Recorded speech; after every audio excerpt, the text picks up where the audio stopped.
क्या आप जानते हैं भारतीय संस्कृति में गुरु का क्या महत्व है? क्यों कहा जाता है कि गुरु के बिना मोक्ष नहीं मिलता? यहाँ तक कि सिद्ध संत भी बिना गुरु के स्वर्ग के द्वार तक पहुंचकर लौट जाते हैं। पुरानी किताबें उठा लीजिए, एक से एक विद्वान, राजा, तपस्वी, योगी, साधु के जीवन में आपको गुरु का प्रकाश अवश्य दिखाई देगा। इसलिए कहा भी गया है, बिन गुरु ज्ञान नहीं, यानी गुरु बिन ज्ञान न उपजे, गुरु बिन मिले न मोक्ष।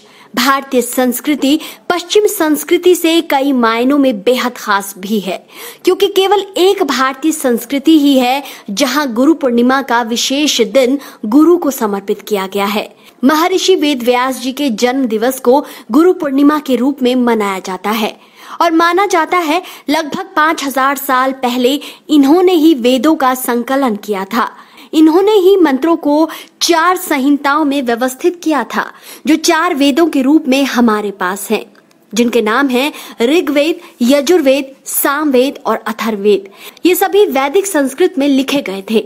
इसके अलावा 18 पुराण और महाभारत भी इन्हीं के द्वारा लिखे गए। शास्त्रों में गु का अर्थ तिमिर बताया गया है और रू का अर्थ निरोधक बताया है, अर्थात गुरु का अर्थ अज्ञान रूपी अंधकार से बाहर लाने वाला या अज्ञान का अंधकार खत्म करने वाला है।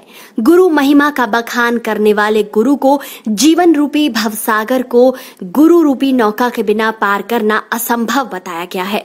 भारत का कोई भी धर्म ग्रंथ उठा लीजिए, आपको हर जगह गुरु की महिमा का बखान मिल जाएगा। श्रीमद् भगवत गीता अध्याय में गुरु को लेकर 4 श्लोक 34 में तत्वदर्शी संत की खोज करने को कहा गया है। लेकिन क्या हो अगर आपके जीवन में गुरु ना हो? आपको जानकर आश्चर्य होगा कि गुरु पूर्णिमा का दिन जिस गुरु को समर्पित है, उनके पुत्र को कहीं जगह नहीं मिली। उन्हें पृथ्वी लोक पर बार बार आना पड़ा। आप भी सोच रहे होंगे कि आखिर ऐसा कैसे संभव है। तो चलिए आज आपको सुनाते हैं एक कथा ऐसे ही गुरु पुत्र की।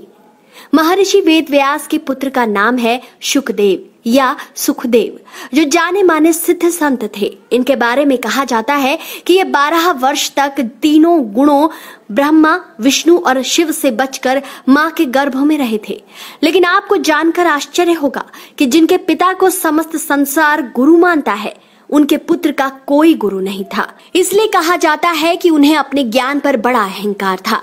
एक दिन वह उड़कर विष्णु लोक में पहुंच गए, परंतु वहां के जो पहरेदार थे उन्होंने उन्हें अंदर प्रवेश नहीं करने दिया। कारण था गुरु का ना होना। उन्होंने पहरेदारों से बड़ी प्रार्थना की। अंत में भगवान विष्णु जी से उन्हें मिलने की अनुमति मिल गई। विष्णु जी द्वार पर सुखदेव से आकर मिले, किंतु उन्होंने बिना किसी आदर सत्कार दिए उन्हें पुनः पृथ्वी पर लौटने को कहा। सुखदेव बड़े दुखी हो गए। उन्होंने भगवान विष्णु से इसका समाधान पूछा तो विष्णु जी ने सुखदेव को राजा जनक को अपना गुरु बनाने के लिए कहा।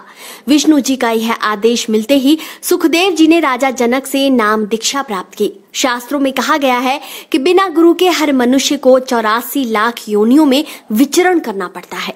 कहा जाता है यदि प्राणी ने मानव शरीर में गुरु बना लिया हो तो वो मोक्ष प्राप्त कर सकता है। यज्ञों का वास्तविक लाभ प्राप्त करने के लिए पूर्ण गुरु धारण करना अनिवार्य है।